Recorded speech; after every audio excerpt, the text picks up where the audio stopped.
Hi, this is Sophiakarpman, host of the Dream Big Podcast show, place to learn, laugh, and grow. Today we are in Seattle, and we're about to go to Alaska.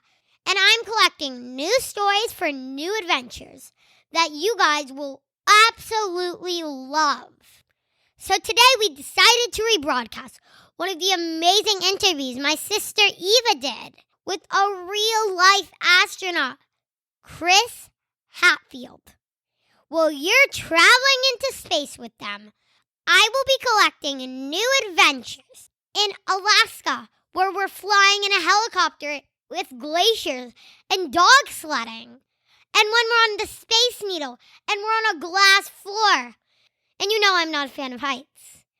Make sure to tune in next week to hear one of these wonderful adventures. But for now, let's go to Eva. This is episode 362 of the Dream Big Podcast, and it's time to dream big.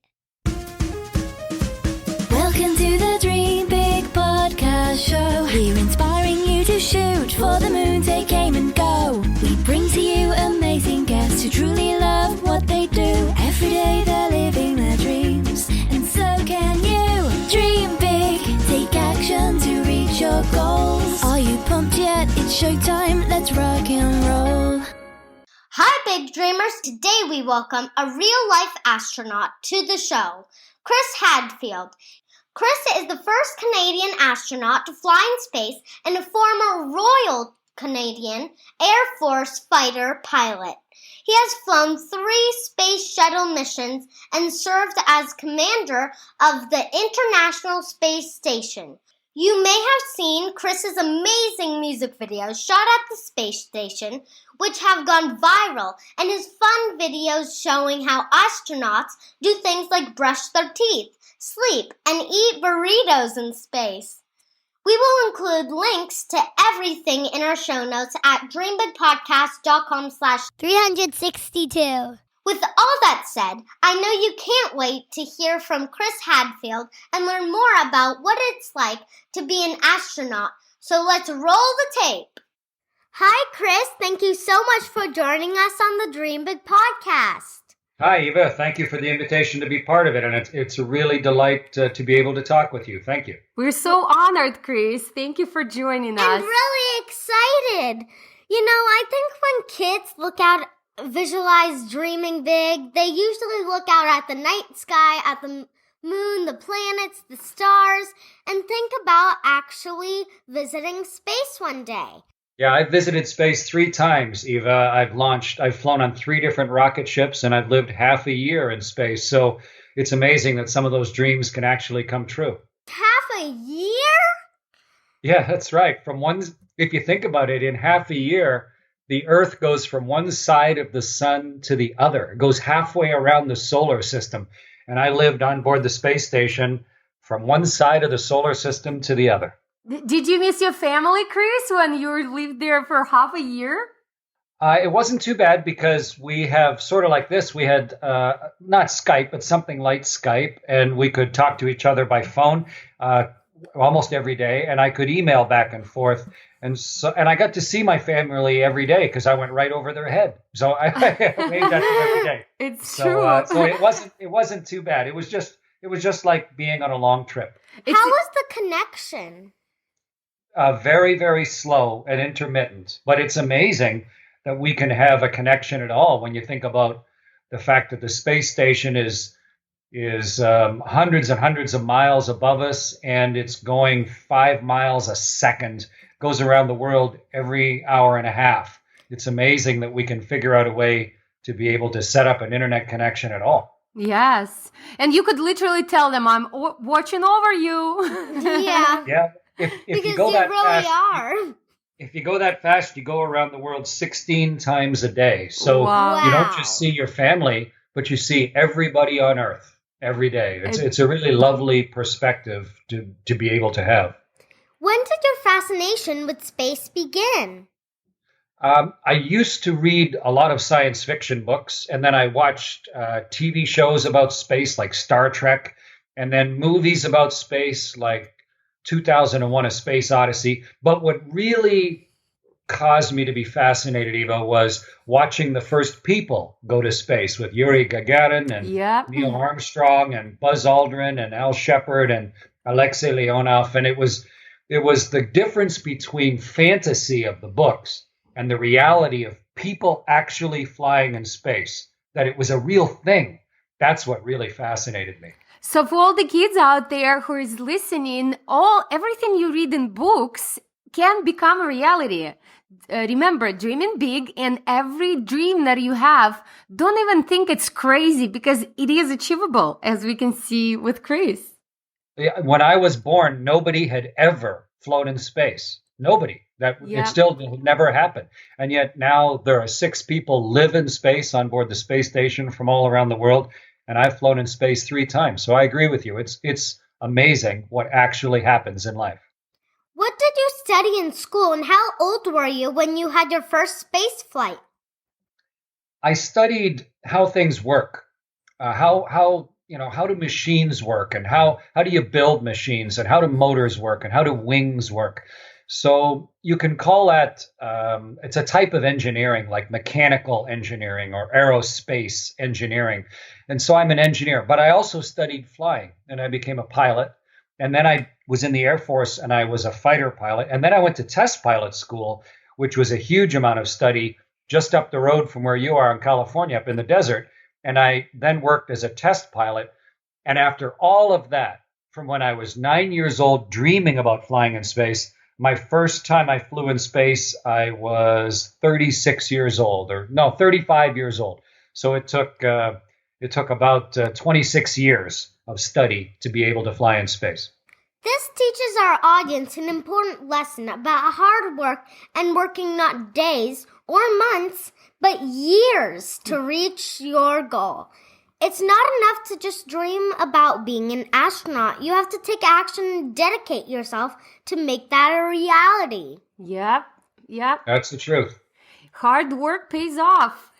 Mm-hmm. That's for sure.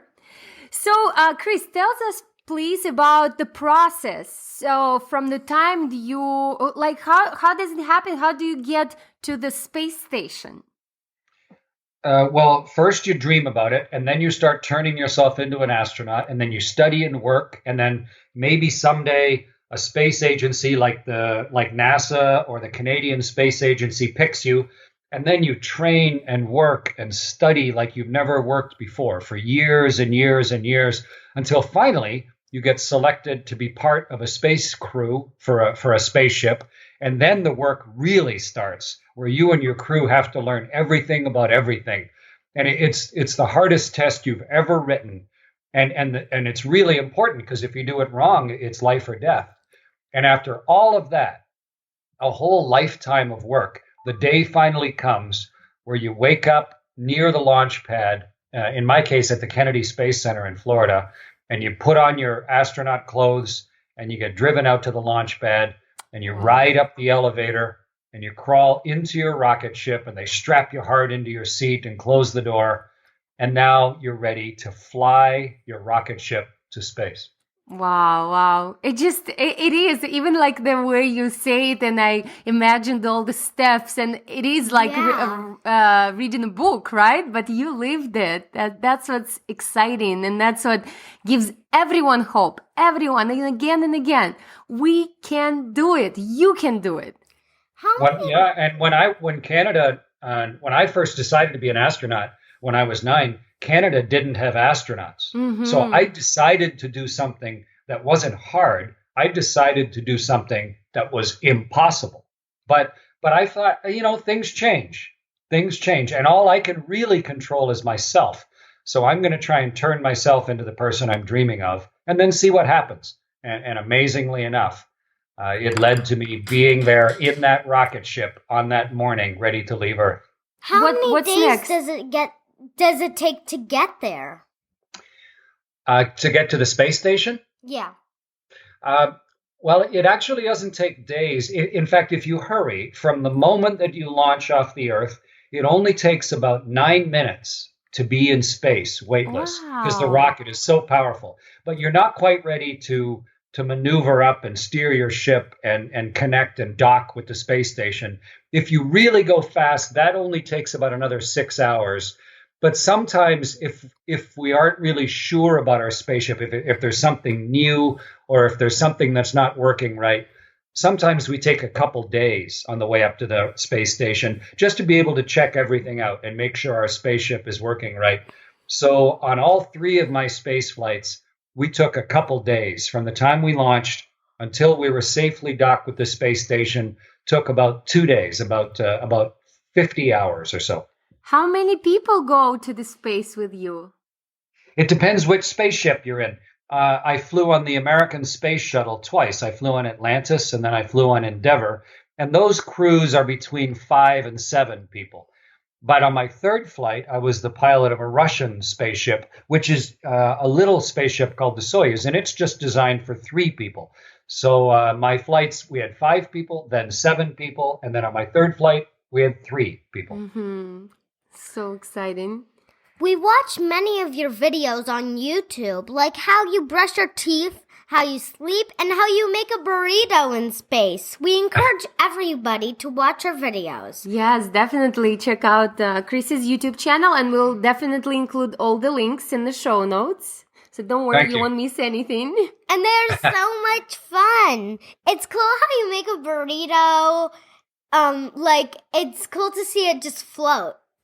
Yeah. Well, you can't use bread in space because the crumbs from the bread, when you're finished eating a sandwich, there's all those little crumbs on your plate. Well, if there's no gravity, if you're weightless, then the crumbs would float into your eyes and into your nose, and you breathe them. And so we can't have any sort of food that makes crumbs. So no potato chips, no birthday cake, nothing like that. Yeah. So for sandwiches, we use soft tortillas, and so a burrito's good. And actually, don't worry, for birthdays, what we do is we lay down one soft tortilla, and then we put like a bit of honey on it, and then another tortilla, and then we put like maple syrup on it, and then another, and then maybe some peanut butter, and then we make layers and layers thick, and then you can cut slices of that. So that's space birthday cake. That's funny. And of course, you can't have anything like a candle since the fire would just float. Yeah. And you can't have open fire on the spaceship because of the danger. But also, candles only work with gravity because hot air rises on Earth, and so it brings in fresh, nice oxygen air underneath. So if you try and light a candle on a spaceship, within just a few seconds, the flame will go down to nothing and die. Just because candles need gravity in order to work. Everything's different without gravity. That's interesting. Mm-hmm. What was the most difficult adjustment to living in space versus here on Earth? Some things are much easier because you're weightless. So you could move, you could move your car around with just your fingertips, so and you can fly, you can push off with your toes and fly. So some of the things that are impossible on Earth become easy, but some of the things that are easy on Earth become hard up there, like putting on your running shoes. It sounds funny, but think about how you put your running shoes on. You sit down, and then you have one foot and both hands busy, like pulling on your shoe and doing up the laces. And the only reason it works on Earth is because gravity's holding you and your shoes in the right place. If you try and do that in weightlessness, as soon as you get both hands and one foot all busy, then there's nothing to hold you still anymore. And you start floating and tumbling all over the spaceship. And your other shoe just disappears. It floats off and you can't find your other running shoe. So the simple things sometimes become the hardest without gravity. Oh my God, it's like you reminded me of mom with 2 toddlers trying to grab one, or twins, right? Trying to grab one and another one runs away. Yeah, same. With 3 though, where one always gets away. Exactly. In space, is it funny to see, like, isn't there a mode like on the spaceship? I thought there was like 2 modes where it could be like gravity or the float kind. Floating. For weightless? No, Actually, what's interesting, we don't know what causes gravity. We don't know. Nobody's figured it out yet. Not too long ago, we didn't know what caused electricity, and somebody figured it out. We figured it out, and then we could control electricity, and that's why you can turn your lights on and off or your computer on and off. But gravity, we haven't figured out yet which of the little tiny particles that make up the atoms, what makes gravity work. And so there's no way to shut it off or to turn it on. It's always there. Maybe onboard a we spaceship, that means you're always weightless, because we don't know how to just, like in the movies, they always have floors and they can stand up and walk around on spaceships. Maybe we'll figure that out someday. But so far, just nobody's invented it yet. No scientist has figured that out in their laboratory yet. It's a good encouragement to one of our listeners or a few of our listeners, right, to start working on that. And you never know, maybe one day one of you guys can figure it out. And we're doing experiments like that up on the space station, where we have a huge magnet on the top of the spaceship called the alpha magnetic spectrometer, and it's collecting all those little tiny bits of the atoms that fly across the universe. And we're hoping by collecting them, maybe we'll be able to figure out better what they're all made of. And maybe from that, we'll figure out where gravity comes from. It's interesting. Can you talk about the types of food you eat in space? I heard you don't have to eat vegetables every day, which sounds great to me. Eva says, Mom, sign me up to be an astronaut. You have to eat vegetables. Your body needs the stuff that's in vegetables every day. If you just look at your teeth, the ones at the front are for chopping up stuff because they're kind of sharp and pointed. The ones in the back are flat, and they're for grinding up vegetables. That's why we have teeth like that. If you look in the mouth of a cat, their teeth are very different because they don't eat vegetables. But we're designed different, so we need to. But on board a spaceship, there's no refrigerator and no freezer because they're heavy, and there's no microwave, and there's no stove. So our food has to be very simple, and it has to be food that can keep for months and months and months. So it's sort of like if you were going on a camping trip and you were going to put a bunch of food in your backpack. That's the type of food we have on the spaceship, like cans of food and tin, bottles of like peanut butter and chocolate bars and dried vegetables and dried fruit and all sort of prepared. So you can just open it. Maybe you can just warm up the container or squirt hot water into it so it's ready to eat, like ramen noodles. And that way we get our vegetables, we get our meat, and we get enough variety. And actually, I lived in space, as I said, for half a year, and I kept exactly the same weight. So the food up there, it was good enough to keep me healthy and strong. And you probably have more appreciation for food. So it teaches our listeners to really value what we have, because sometimes we don't like the dinner that mom cooked, or sometimes we're picky with all the stuff that we get. But if you just imagine that there are people out there, literally out there, who don't have that out there in the space, and they wish they would have that green apple or that broccoli, right? Yeah, or all texture. The nice, peeling an orange, that wonderful smell of an orange that you get, or all of that nice fresh food. But even, some of the other food, the nice homemade food, a pasta or a pizza or something like that. So, but it's okay. You don't go to space for the food. You go to space for everything else. What are your plans for the future of being an astronaut?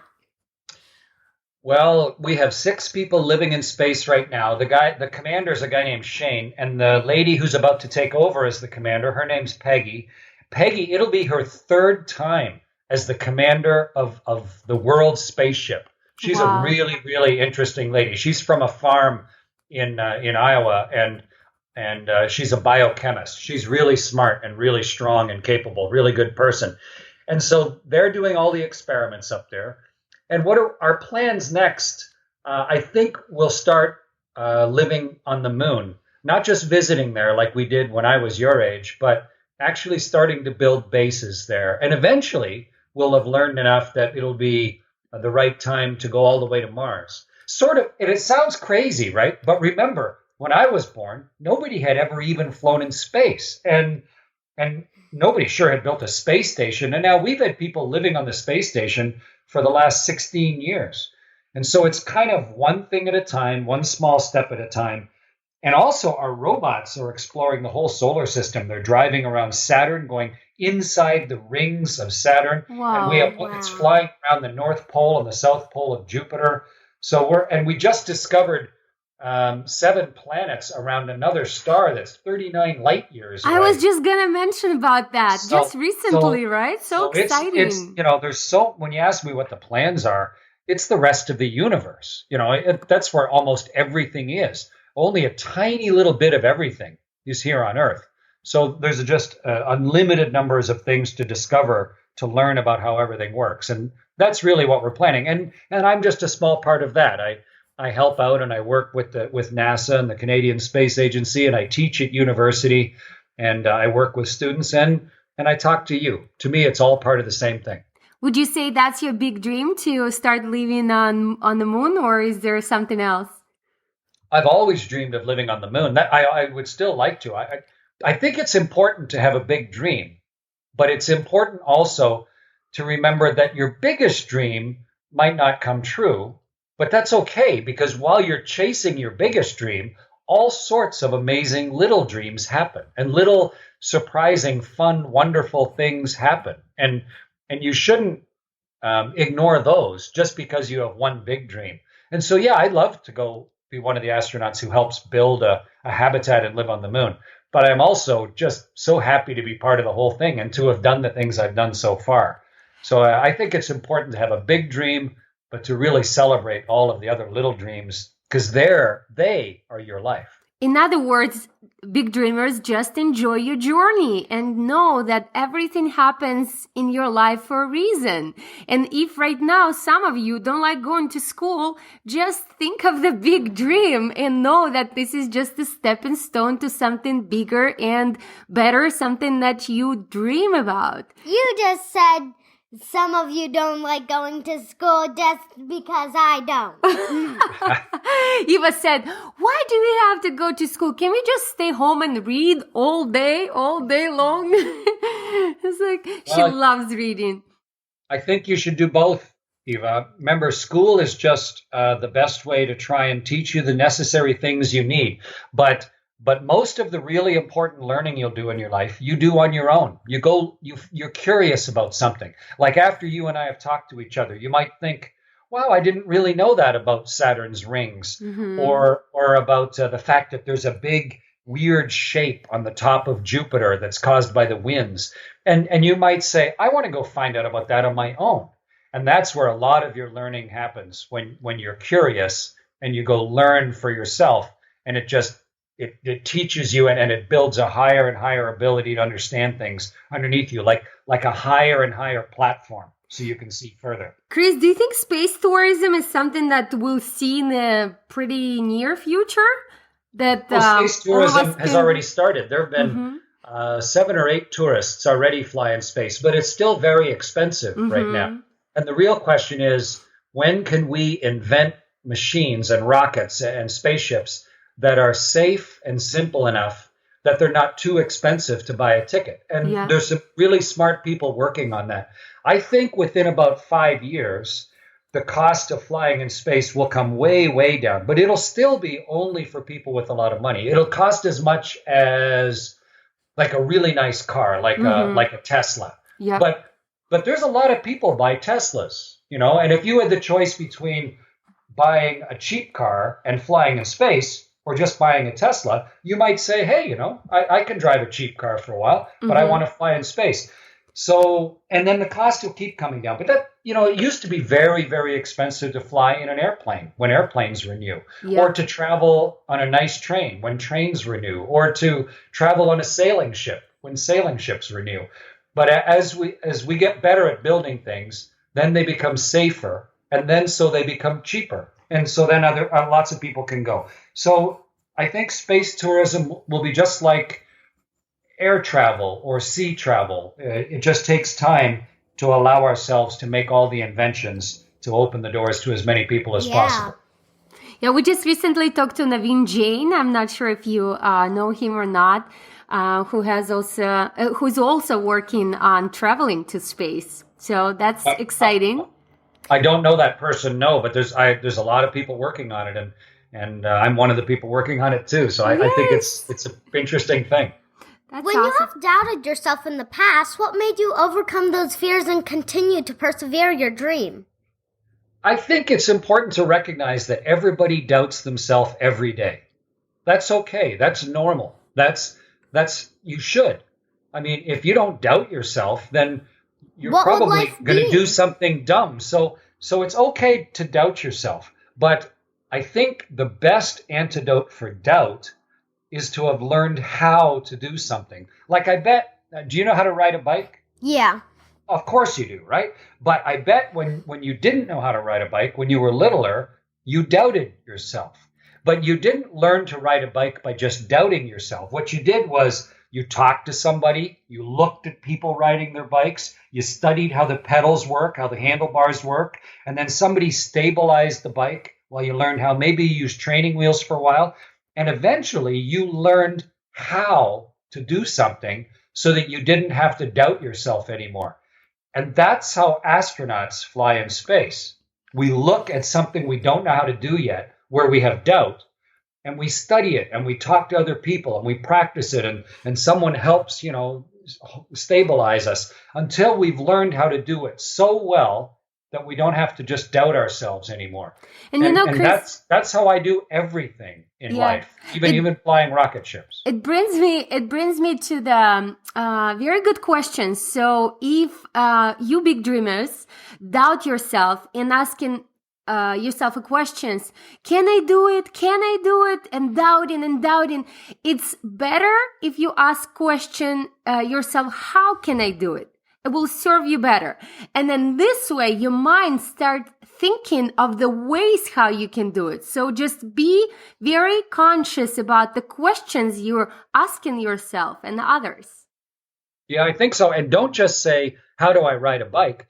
But break it down into the little pieces. How do I push the pedal? How do I turn the handlebar? Break it into the little things. Don't try and do everything all at once, because that'll really make you doubt yourself. But learn all of the little pieces along the way. Like if you're a musician, you can't suddenly play the most complicated piece of music in the world. You have to start with one note and then two notes. But once you've started to learn a bunch of notes, then suddenly you can play more and more complicated music. And so it's easy to doubt yourself, but also make it easy on yourself. Learning how to do something new. Learn and change who you are, and then you don't have to doubt yourself. It's the same thing with the riding a horse. It takes time to know how to make the horse trot, canter, gallop, and then you've all of a sudden have it. Right. There you were, a person who was doubting and afraid of a horse, and now you're a horseback rider. And the horse didn't change. And horseback riding didn't change. It was you who changed. The only thing that changed was you.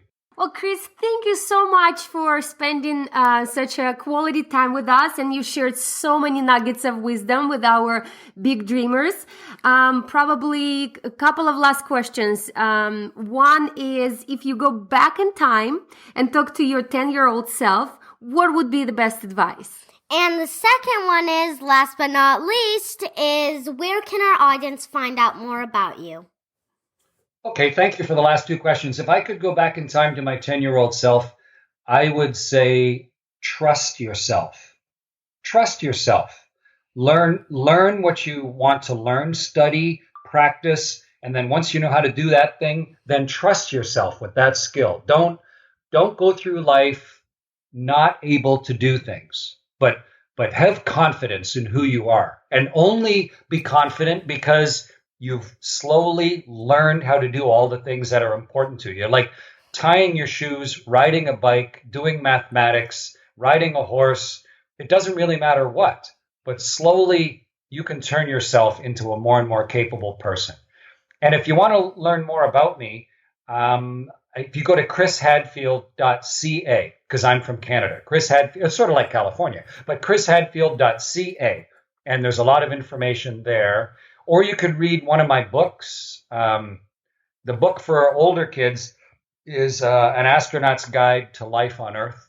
Or I have a new book for younger kids called The Darkest Dark. And we it's will about include how all to the not be links. afraid of the dark. So you don't have to be afraid of the dark. But all that stuff is on my website. And just Google Chris's name in YouTube and you'll find so many cool videos. We were laughing. We were having a great time when we watched in preparation for this interview.